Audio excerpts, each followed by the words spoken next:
Okay, picture this. You're just sitting at your kitchen table, minding your own business. You reach out, your fingers wrap around your morning coffee mug, and suddenly your phone blares with this intense, unmistakable siren. A stark, bright notification completely takes over your screen. You freeze. And then literally just a few seconds later, the ground beneath you violently starts to shake. It feels almost like magic, doesn't it? Like, did your phone just see into the future? Did the system actually predict an earthquake before it even happened? Well, welcome to this explainer where we're going to unpack one of the most fascinating and frankly high-stakes hidden systems built into our modern infrastructure.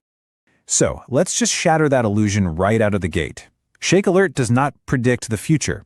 It detects the present, and it erases the consequences. I really want to hit this point hard because that distinction is absolutely everything. Look, despite whatever internet rumors you might stumble across, we cannot reliably predict the next big one. Weird animal behavior, strange cloud formations, random electromagnetic signals, artificial intelligence, or even tracking slow slip events, none of those things act as a crystal ball. Early warning systems like ShakeAlert here on the US West Coast or similar systems they have in Japan and Switzerland, they don't know a fault is about to slip before it actually does. Instead, they rely on this breathtakingly fast chain of actors, data transfers, and automated decisions that trigger at the exact millisecond a rupture physically begins underground. The U.S. Geological Survey uses very specific terminology for a reason when we talk about this stuff. We hear words like forecast, probability, and warning tossed around interchangeably all the time, but in geophysics, they mean entirely different things. Long-term probabilities, like the UCRF3 model you might have read about, those are comprehensive forecasts. Think of them sort of like climate models. They tell us the likelihood of an earthquake happening over a span of decades in a specific region. But a true early warning, that is simply a rapid notification issued strictly after an earthquake has already started. We aren't predicting, we're literally outrunning it. To really understand how we outrun an earthquake, we have to look at how a rupture actually unfolds in the real world. Think of it like a chronological relay race happening deep beneath our feet. Step 1, the fault rupture starts. The Earth literally breaks. Step 2, seismic waves immediately radiate outward from that break. But here's the clever trick that makes this whole system possible. Earthquakes actually produce different types of waves. The first to arrive are the primary waves, or P waves. They are incredibly fast, but they're relatively weak. You honestly might not even feel them. Step 3. Those fast P waves hit our sensor network and trigger the system. And this right here, this is our golden window. Why? Because breathing right down the neck of those P waves is step 4, the secondary waves, or S waves. These S waves, along with the surface waves that follow them, are the slower, highly destructive forces that actually cause the severe shaking, the crumbling concrete, and all the damage. So what we're actually doing here is solving a core physics problem. Those destructive S waves travel through rock at roughly 3.5 kilometers per second. I mean, that is incredibly fast. But they are still physical waves moving through solid, dense Earth. Our digital alerts, on the other hand, they travel through fiber optic cables and cellular networks at the speed of light. That is the fundamental race. If we can detect that initial, weak P wave fast enough, crunch the complex math, and send out an electronic warning, we can quite literally beat the destructive S wave to your location. It's the speed of rock matched up against the speed of light. Now, to actually pull that off, we need an incredibly robust infrastructure. Deep underneath the West Coast, spanning across completely different fault systems, is a massive, incredibly dense network of sensors. We're talking about highly sensitive seismometers and accelerometers that are constantly monitoring the ground for that very first microscopic sign of P-wave vibration.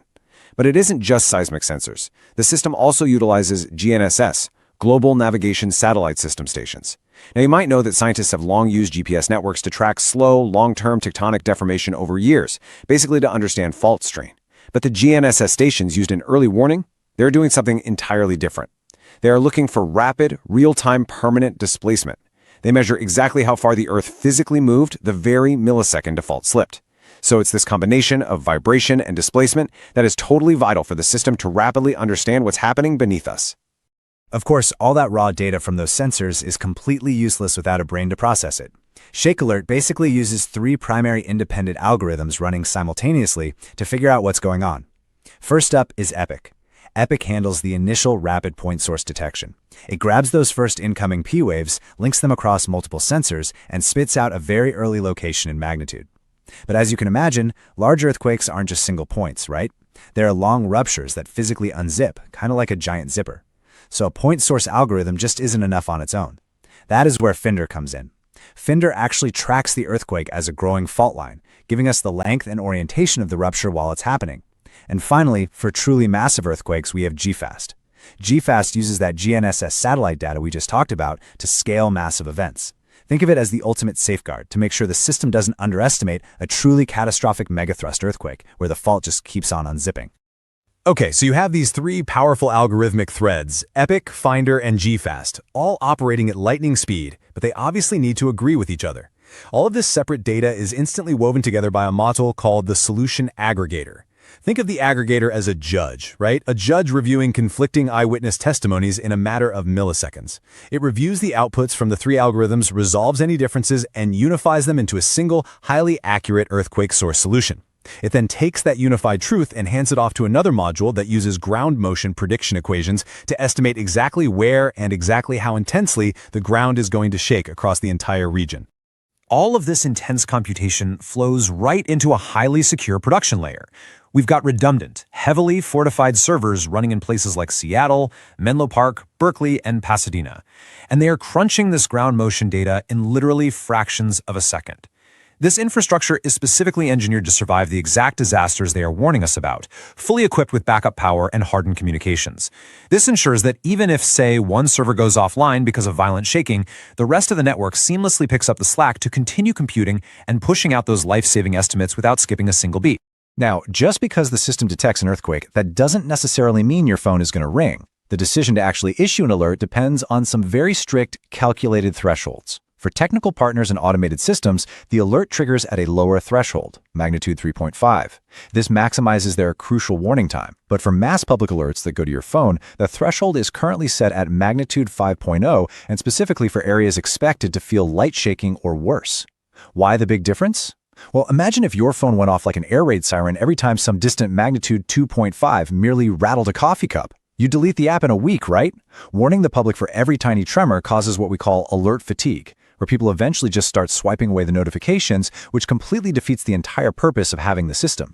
So how does this actually play out there in the real world? Well, long before your phone even buzzes in your pocket, automated data packets are already taking action. Commuter trains, like BART in the San Francisco Bay Area, receive these machine-to-machine alerts, and they automatically apply the brakes, slowing down or stopping trains to prevent catastrophic derailments. In hospitals that are tied into the network, automated alerts prompt surgeons to literally pause their scalpels during delicate procedures. Fire station doors automatically roll up before the shaking can warp their frames and trap the engines inside. Huge water valves automatically shut off to protect massive city reservoirs. This kind of machine-to-machine automation is where the speed of light truly shines because it entirely bypasses human reaction time. Finally, the alert makes its way to you. Through apps like MyShake or via the Federal Wireless Emergency Alert System that pushes directly to cellular networks, the message pops up. It tells you an earthquake is detected and to expect shaking. And by the way, it's incredibly important to note that this system blankets the entire West Coast. It covers multiple complex fault zones, not just the famous San Andreas. And because of that massive coverage area, warning times are absolutely not uniform. Depending on your distance from the epicenter, you might get a full minute of warning, or you might get 3 seconds. But those few seconds give you the chance to drop to the floor, take cover under a sturdy desk, and hold on before the destructive S-waves hit. Now, as amazing as all this is, we do have to be entirely realistic about what this system can and cannot do. We have to acknowledge its absolute physical limits. And the most critical of these limits is called the blind zone. If you happen to be geographically located directly above or immediately adjacent to the epicenter of the earthquake, the destructive S-waves will reach you before the system has the time to detect the P-waves, run all that math, and send the alert. In this zone, there is no magic technology to save you. The shaking itself is your only warning. You are simply too close to the source to outrun the physics. We also face some pretty harsh constraints across the rest of the chain. And to understand why we accept them, we actually have to look at history. Take the Parkfield section of the San Andreas Fault, for example. For decades, scientists observed incredibly regular earthquake recurrence patterns and strain there. It led to this highly publicized effort to predict the next quake short term. But nature just didn't cooperate. The earthquake didn't arrive when predicted, proving that short-term prediction based on recurrence patterns and strain is practically impossible. And because we cannot predict, rapid, imperfect detection is literally our best and only defense. But that means accepting flaws. We have to accept telemetry and communication latency. We have to face the reality of false alerts, where system noise just flat out confuses the algorithms. We also face uncertain early magnitude estimates. Remember, a massive earthquake takes time to physically unzip. The system's first alert is based only on the first few seconds of that rupture. If the fault keeps unzipping, the earthquake gets bigger, and the system has to constantly evolve and update its estimates in real time. Because of all this, sometimes your warning might arrive just as the shaking begins, or honestly, even slightly after. The absolute key takeaway from all of this is understanding exactly what this system is. The system does not see the earthquake before it happens. There is no predictive magic here, there's no crystal ball. By matching the speed of rock against the speed of light, it simply races the consequences through our digital infrastructure after a rupture has already begun. It buys us time, maybe 3 seconds, maybe 30, but in a life or death emergency, seconds matter. It gives machines the time to secure themselves, and it gives us time to seek safety. So the next time your screen lights up and interrupts your morning coffee, the question this invisible network leaves us with isn't when the next earthquake will strike, but rather, what will you do with your few seconds of warning?